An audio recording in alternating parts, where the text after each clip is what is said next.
Cool, salut Adrien, ça va? Hello Dorian, ça va et toi? Ça va, écoute parfaitement. Il y a le sujet du coup donc de GeoPoESec qui s'affiche à l'écran. La France, puissance d'influence mondiale, c'est le sujet sur lequel ont composé du coup les étudiants ECG qui ont choisi l'option HGGMC, géopolitique. À première vue, Adrien, est-ce que c'est un sujet qui t'étonne, qui te surprend ou ça reste un sujet relativement classique? Écoute, j'avoue que le sujet, j'étais un peu surpris. Je m'attendais pas à avoir un sujet qui tombe sur la France. Après, c'est pas non plus étonnant, ça fait longtemps que les professeurs parlent d'un sujet sur la France qui pourrait tomber, parce que ça fait très longtemps qu'on n'en avait pas vu. Mais c'est vrai que avec tout ce qui se passe actuellement, on aurait peut-être pu penser à un sujet plus sur les États-Unis ou la Russie avec les soucis en Ukraine ou même la montée, euh, la montée d'un nouvel ordre mondial avec la Russie, la Chine, etc., ou le conflit autour de Taïwan. C'est assez clair. Merci pour ton analyse. On a le sujet qui s'affiche actuellement à l'écran pour les étudiants avec, pour rappel, une utilisation faite par deux écoles, donc à savoir l'ESSEC et l'EDEC, un coefficient qui oscille entre 6 et 8 pour les écoles en fonction de l'aspect que vous avez choisi. Et donc là, actuellement, le sujet qui est visible, donc qui était composé de 5 pages, de 6 documents. On va revenir un petit peu sur ces documents. Est-ce que tu as tous les éléments sous les yeux, Adrien, et on va analyser du coup document par document avant de partir sur une analyse un petit peu plus profonde sur le sujet. Ouais, j'ai tout devant moi. Donc le premier, c'était sur le déploiement linguistique et culturel français dans le monde. Donc là, évidemment, c'est un élément du soft power qui est notamment très utilisé par la France dans sa recherche d'influence. Donc ça fait tout à fait sens de retrouver ce document-là dans ce sujet, qui est un document chiffré. Donc encore une fois, c'est quelque chose qui est très intéressant pour les étudiants pour pouvoir récupérer des données, les insérer dans la copie et montrer aussi qu'on sait faire utilisation justement de ces documents-là. Le deuxième document, il est plus tourné sur l'économie, sur l'attractivité de la France et du leadership de la France en Europe sur le plan des investissements faits par les entreprises en France et sur les projets menés par la France. Donc ça, c'était très intéressant. Ça permet d'ouvrir justement un petit peu plus les perspectives et, euh, et de revenir sur le fait que malgré ce qui se passe en ce moment, notamment en France, avec évidemment la réforme des retraites, etc., on voit que ça continue à bouger et donc il y a un véritable impact des politiques en France sur la situation. Et donc ça permettait de mettre en relief aussi, et ça on y reviendra plus tard, que ce qui se passe en France à l'échelle nationale a un impact après sur l'influence du pays à l'échelle internationale. Donc avec ce document, on le voit bien, puisque les mesures et les réformes qui sont menées en France attirent ou au contraire repoussent les investissements dans le pays. Le document 3, c'était celui sur l'évolution de la recherche et le développement. Là encore, c'est un document chiffré, donc encore une fois, qui permet d'extraire des données pour les étudiants sur le temps long, sur 20 ans, avec différentes crises qui ont eu lieu et différentes politiques. Ça se voit bien d'ailleurs dans la forme du...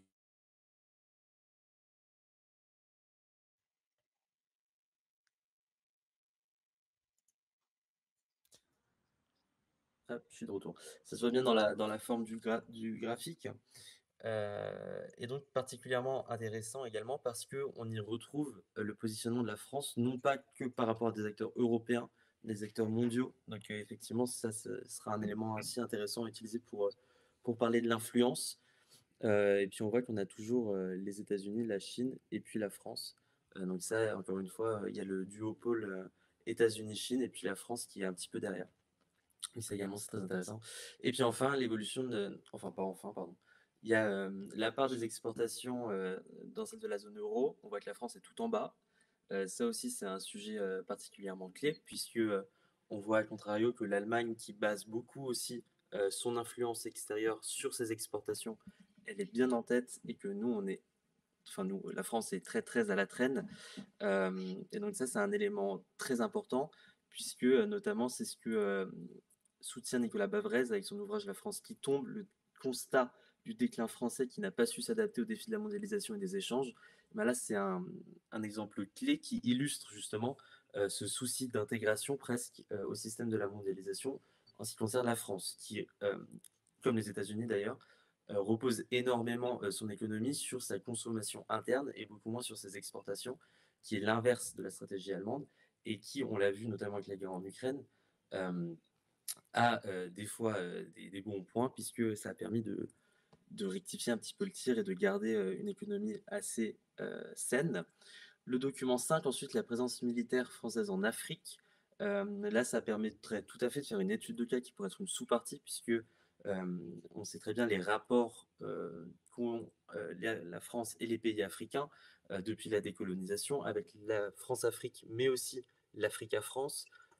Et donc de souligner que justement il y a un passage de cette France-Afrique à l'Afrique-France et du fait que, la France perd du terrain, perd de l'influence en Afrique qui est censée être sa chasse gardée, pardon, son précaré comme on dit.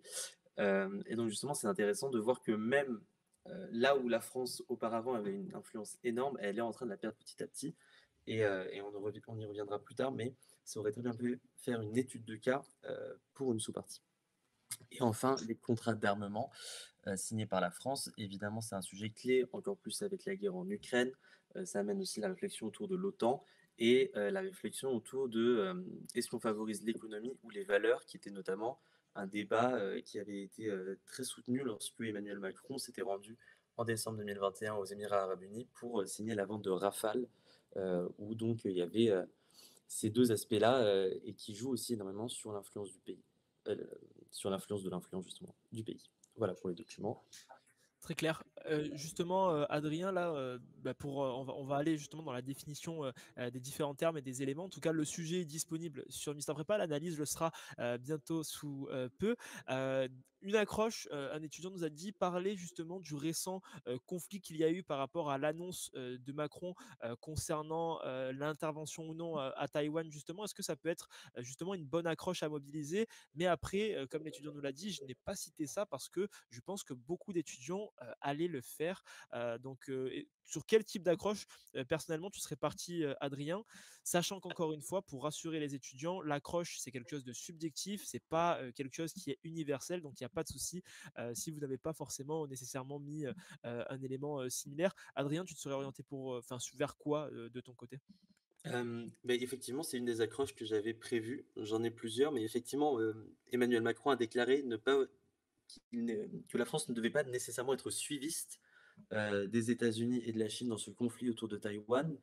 C'est d'ailleurs quelque chose qui a créé le tollé international, donc c'est très intéressant justement sur l'influence, voir que quand la France prend position, hem, bah, d'un certain côté, est-ce qu'on est vraiment encore entendu ou est-ce que c'est juste du bruit en l'air? Mais effectivement, c'est très intéressant puisque, ça rejoint notamment toute la stratégie, d'Emmanuel Macron autour de l'autonomie stratégique qui veut développer et instaurer à l'échelle de l'Union européenne, se détacher le plus possible, de l'influence des États-Unis. Et donc à ce sens-là, il est un petit peu proche de De Gaulle. C'est notamment ce qu'a commenté un député, américain qui disait que, il avait juste la manière de parler, mais pas la grandeur ni les moyens et qu'on avait bien vu que la France n'était pas capable de jouer le rôle d'une grande puissance globale.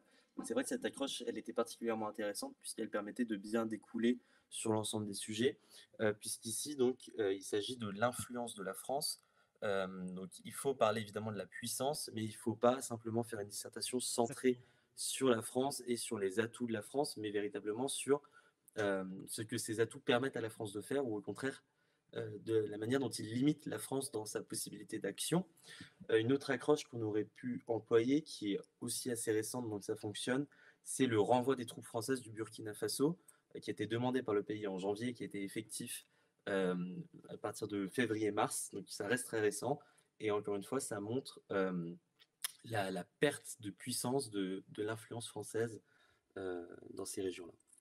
Un étudiant nous pose une question assez judicieuse, mais finalement aussi qui est assez classique. L'avantage de ce sujet, c'est justement une définition des termes qui est relativement simple parce qu'il n'y a pas d'ambiguïté. C'est voilà, on connaît pas, et justement il y a globalement quatre termes principaux à définir, à savoir la France, le terme de puissance, le terme clé ici qui est le terme d'influence, et ensuite la notion de mondial et justement notamment de puissance d'influence mondiale qui est un groupe de mots, et la virgule justement ici marque la séparation entre la France et puissance mondiale et puissance d'influence mondiale justement, des éléments qui peuvent être intéressants finalement, c'est est-ce que la France égale puissance d'influence mondiale? On se projette déjà, vers les mathématiques qui vont avoir lieu après. Mais voilà, du coup, c'est cette définition des termes qui est hyper importante. Comment toi, justement, tu définis ce terme de puissance d'influence mondiale, Adrien? Bon, pour la puissance, je me serais basé sur la définition de Serge Sur, donc la capacité de faire faire, d'empêcher de faire et de refuser de faire. C'est quelque chose qui est très classique. Mais maintenant, pour ce qui est de l'influence, à mon avis, c'est à rattacher à tout ce qui est enjeu de place et de rôle au sein de l'organisation mondiale, de l'ordre mondial. C'est-à-dire que l'influence, c'est véritablement euh, la manière dont un pays, ici la France, s'inscrit dans l'organisation mondiale et la manière dont il peut régir cette organisation mondiale et, euh, et faire en sorte que ce qu'il défend, les valeurs qu'il défend, mais aussi ses intérêts, soient écoutés, respectés. euh, et, euh, et donc véritablement, c'est cette capacité à faire entendre sa voix et à peser dans les décisions. Et à peser dans les décisions. Adrien qui est juste là. Un étudiant, donc là, donc n'hésitez pas encore une fois à poser toutes vos questions. Du coup, dans le chat, on y répond avec plaisir. Donc, tu disais à peser justement, Adrien. À peser voilà, dans l'ordre mondial et dans les décisions qui sont prises. Voilà. Ok, c'est assez clair. De quelle manière tu aurais structuré ton plan de manière globale? Comment tu hiérarchises le tout? On va pas forcément s'attarder sur le contenu, mais juste pour un petit peu délivrer une vision, on va dire un petit peu globale des étudiants qui nous regardent et aussi en vue forcément de préparer la Géopo ESCP et la Géopo GEM qui vont arriver ce vendredi-là et vendredi prochain. Alors, encore une fois, comme il était dit pour le SH, c'est quelque chose de très subjectif et il n'y a pas de plan parfait et Bien sûr. certainement pas encore moins venant de moi. Voilà, mon plan n'a pas valeur, n'a pas valeur absolue. Mais pour moi, il y avait deux manières un petit peu d'aborder la chose. Ou bien un plan qui marquait clairement la compréhension qu'a eu l'étudiant du fait qu'on parlait de l'influence plus que De la de la puissance. puissance du pays. Donc en mettant des grandes parties qui parlent de cette influence-là, donc en parlant de l'influence passée, à mon avis, c'est très important aussi de ne pas oublier que la France n'est devenue qu'une grande puissance moyenne, donc selon les termes de Valéry Giscard d'Estaing, que après la décolonisation. Donc il y a toute cette partie-là à évoquer aussi, puisque ça joue énormément dans la manière dont la France gère son influence. Parce que au moment avant la décolonisation, la France était un des acteurs majeurs avec le Royaume-Uni de l'ordre mondial. Donc c'est vrai qu'il y a un passif historique qui fait que la France, déjà d'une part, ne peut pas se résoudre à perdre son influence, ou du moins à vouloir afficher une prétendue influence. C'est un petit peu ce qui s'est passé en Chine, notamment avec les propos d'Emmanuel Macron, qui au final risque d'avoir fait plus de mal que de bien à la diplomatie française.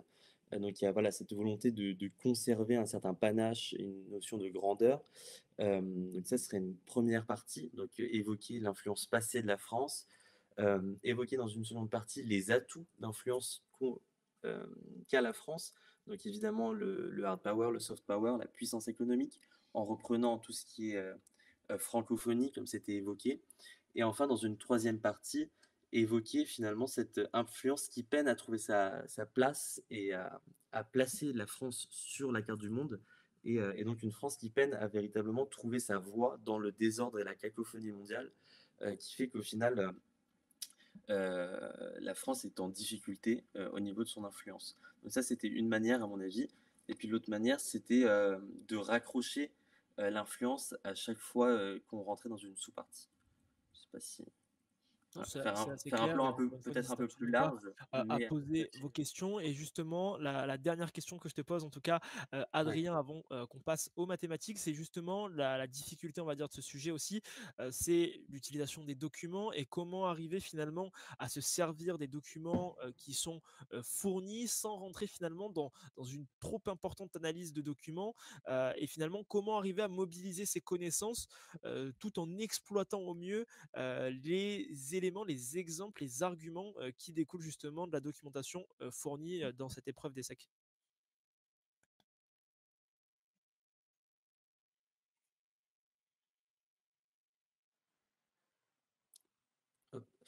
Ouais, donc par rapport aux documents, à mon avis, il y a 2 manières de comprendre, enfin de faire comprendre au correcteur qu'on a bien pris en compte les documents qui sont présentés, ou bien de faire une sous-partie, en utilisant au maximum les documents et ne pas trop les utiliser, en dehors de cette sous-partie.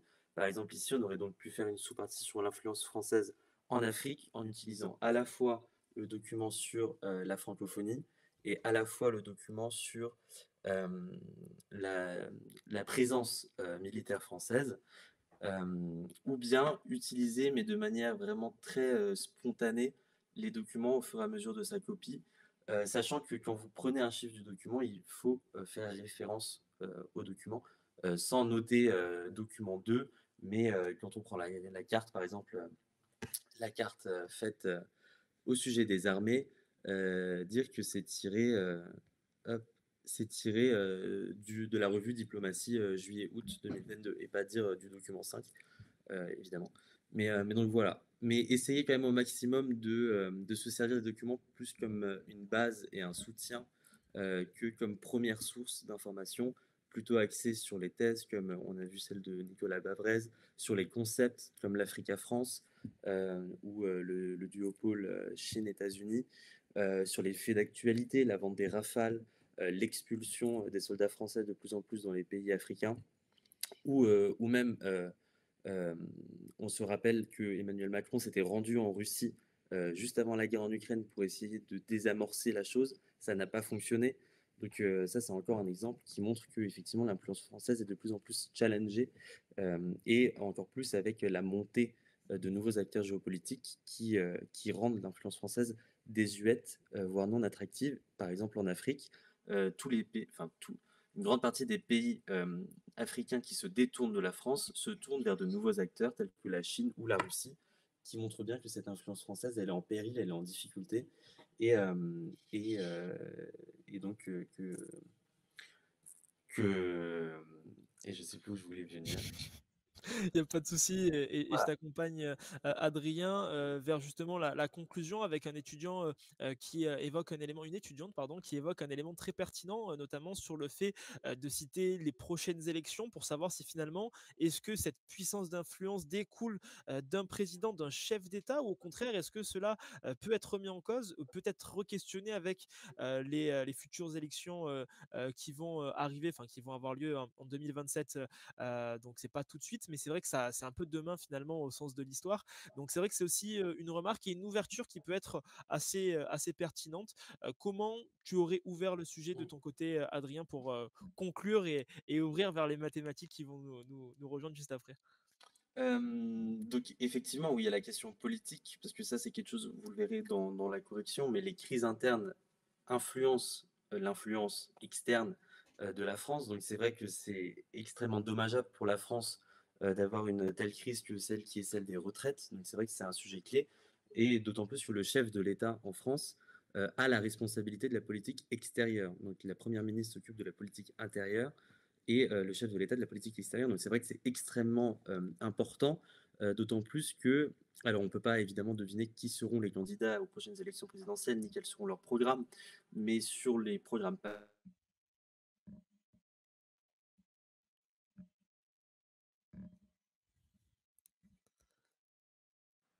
mais voilà, pardon, sur les programmes passés, on voit que des candidats tels que, Marine Le Pen sont plus pour un renfermement, sur le pays, donc qui pourrait avoir de grosses conséquences Sur pour, la la France. politique extérieure. Enfin, pour finir, je pense que j'aurais ouvert sur, le rôle de la France dans l'Union européenne puisque, il semblerait, enfin du moins c'était le premier projet d'Emmanuel Macron, que la France souhaite gagner justement ou regagner son influence à travers l'influence européenne et mise de plus en plus sur ses partenaires et sur la construction d'une Union européenne plus forte, comme vecteur d'influence dans le monde. Bah, c'est assez clair et merci beaucoup, Adrien, pour ton analyse.